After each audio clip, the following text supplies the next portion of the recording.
नमस्कार, आप देख रहे हैं जेकेटी न्यूज। आइए देखते हैं दिन भर की बड़ी खबरें।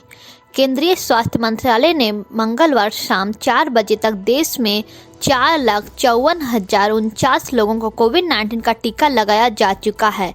मंत्रालय के अनुसार सिर्फ केरल और महाराष्ट्र में कोविड-19 के 50,000 से ज़्यादा सक्रिय मामले हैं। मंत्रालय के मुताबिक 8 महीनों बाद कोविड-19 से मौतों का एक दिवसीय आंकड़ा भी 140 से कम है। भारत ने ब्रिस्बेन के गाबा मैदान में ऑस्ट्रेलिया के 32 साल से अविजित रहने का सिलसिला खत्म कर 4 टेस्ट को सीरीज 2-1 से जीत ली। भारत ने 328 रनों का लक्ष्य हासिल किया, जो गाबा में टेस्ट क्रिकेट में सर्वाधिक रन चेज है। पिछला रिकॉर्ड ऑस्ट्रेलिया ने 1951 में वेस्टइंडीज के खिलाफ 236 चेज कर बनाया था। दिल्ली के लाल किला परिसर में मृत कौवे में बर्ड फ्लू की पुष्टि के बाद इस ऐतिहासिक स्मारक को 26 जनवरी तक आम जनता के लिए बंद कर दिया गया है। पशुपालन विभाग के अनुसार लाल किला परिसर में पिछले हफ्ते 15 कौवे मृत मिले थे। एक अधिकारी ने बताया कि कम से कम एक सैंपल में बर्ड फ्लू की पुष्टि हुई। सरकार ने मैसेजिंग ऐप व्हाट्सएप के सीईओ विल कैथकार्ट को पत्र लिखकर व्हाट्सएप की प्राइवेसी पॉलिसी के प्रस्तावित बदलावों को वापस लेने के लिए कहा है। सरकार ने कहा कि एक तरफा बदलाव अनुचित और स्वीकार करने योग्य नहीं है। सरकार ने लिखा, प्रस्तावित बदलाव भारतीय नागरिकों की पसंद है और स्वायत्तता के संबंध में गंभीर चिंताएं पैदा करते हैं। रिपब्लिक टीवी के editor in chief Arnab Goswami के पास बालाकोट एयर स्ट्राइक की कथित जानकारी होने को लेकर कांग्रेस नेता राहुल गांधी ने कहा है, उन्हें यह जानकारी प्रधानमंत्री, गृह मंत्री, रक्षा मंत्री, वायुसेना प्रमुख या एनएसए में से किसी ने दी है। उन्होंने कहा, यह आपराधिक गतिविधि है, पता लगाना पड़ेगा जानकारी किसने दी और उन्हें जेल में जाना पड़ेगा। केंद्रीय शिक्षा मंत्री रमेश पोखरियाल ने बताया कि आईआईटी जी एडवांस के बाद संयुक्त प्रवेश परीक्षा मुख्य जी मेंस में भी 12वीं में 75% नंबरों की पात्रता शैक्षणिक वर्ष 2021-22 के लिए हटा दी गई है। गौरतलब है, राष्ट्रीय परीक्षा एजेंसी द्वारा आयोजित जी मेन से एनआईटी, आईआईटी, एसपीए व केंद्र सरकार के अन्य तकनीकी संस्थाओं में प्रवेश मिलता है। बीएसई का सेंसेक्स 834 अंक चढ़कर 49,398 पर बंद हुआ, जो 5 नवंबर 2020 के बाद सबसे बड़ी एक दिनी तेजी है।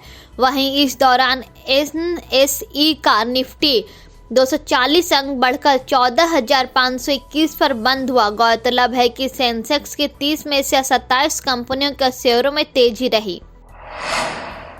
भूटानी प्रधानमंत्री लोते शेरिंग ने कहा है कि भारत उनके देश को फ्री कोविड-19 वैक्सीन देगा। भूटानी अखबार के मुताबिक प्रधानमंत्री शेरिंग ने कहा, हमने भारत सरकार को बताया है कि हमने पूरी योग्य आबादी को एक बार में टीका लगाने की योजना बनाई है। उन्होंने कहा कि भूटान को भारत से ऑक्सफोर्ड एस्ट्राजेनेका कोविड-19 वैक्सीन मिलने की संभावना थी। भारतीय किसान यूनियन के प्रवक्ता राकेश टिकैत ने कहा है कि प्रदर्शन कर रहे किसान सुप्रीम कोर्ट द्वारा गठित समिति की पहली बैठक में शामिल नहीं होंगे। टिकैत के मुताबिक प्रदर्शनकारी कोर्ट के पास नहीं गए थे। गौरतलब है कि कोर्ट ने नए कृषि कानूनों पर रोक लगाकर केंद्र व किसानों के बीच बातचीत के लिए समिति गठित की थी। भारत बायोटेक ने एक फैक्ट शीट जारी की है, जिसके मुताबिक जिन लोगों को एलर्जी रही हो और जिन्हें वर्तमान में बुखार हो, उन्हें कोविड-19 वैक्सीन कोवैक्सीन नहीं लगवानी चाहिए।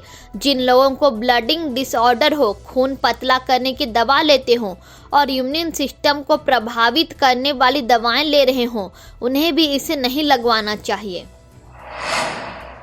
केंद्रीय संस्कृति मंत्रालय ने ऐलान किया है कि नेताजी सुभाष चंद्र बोस की जयंती के दिन 23 जनवरी को हर साल पराक्रम दिवस के रूप में मनाया जाएगा। गौरतलब है कि देश इस बार नेताजी बोस की 125वीं जयंती मनाएंगे। संस्कृति मंत्रालय ने नेताजी सुभाष चंद्र बोस को लेकर सोमवार को एक वर्कशॉप व प्रदर्शनी का भी आयोजन किया। लोकसभा अध्यक्ष ओम बिरला ने एक प्रेस वार्ता के दौरान बताया कि संसद की कैंटीन में भोजन पर मिलने वाली सब्सिडी की व्यवस्था को पूरी तरह से समाप्त कर दिया गया है। उन्होंने यह भी बताया कि संसद का बजट सत्र 29 जनवरी से शुरू होगा। बिरला के मुताबिक सांसदों से RT-PCR टेस्ट करवाने को कहा गया है। ब्रिस्बेन टेस्ट में ऑस्ट्रेलिया को हराने और टेस्ट सीरीज 2-1 से जीतने के बाद भारतीय टीम ने हाथ में तिरंगा लेकर मैदान का चक्कर लगाया। ऑस्ट्रेलिया द्वारा 328 रनों के लक्ष्य का पीछा करते हुए भारत ने शुभमन गिल के 91 रन व ऋषभ पंत के नाबाद 89 रनों की मदद से 3 विकेट शेष रहते हुए मैच जीत लिया। मध्य प्रदेश के गृह मंत्री नरोत्तम मिश्रा ने कहा है कि धार्मिक भावनाओं को आहत करने को लेकर वेब सीरीज तांडव के खिलाफ राज्य सरकार केस दर्ज कराएगी। उन्होंने कहा, वे केवल हिंदुओं को ही निशाना क्यों बनाते हैं और जब हम इसका विरोध करते हैं तो दूसरे दलों को बुरा क्यों लगता है। दृष्टिहीन की राजनीति अच्छी नहीं है। कांग्रेस नेता राहुल गांधी ने खेती का खून नामक बुकलेट जारी करते हुए कहा कि सरकार हिंदुस्तान के किसान को खत्म कर पूरा कृषि का सिस्टम अपने 3-4 मित्रों को देना चाहती है। उन्होंने कहा, हर उद्योग में उन्हीं 4-5 लोगों का एकाधिकार बन रहा है। ऊर्जा, एयरपोर्ट, बंदरगाह, दूरसंचार देखिए, मतलब इस देश में 4 से 5 नए मालिक हैं। धन्यवाद। वीडियो अच्छा लगा हो तो लाइक करें, कमेंट करें और इसी तरह का वीडियो देखने के लिए हमारे चैनल को सब्सक्राइब करें।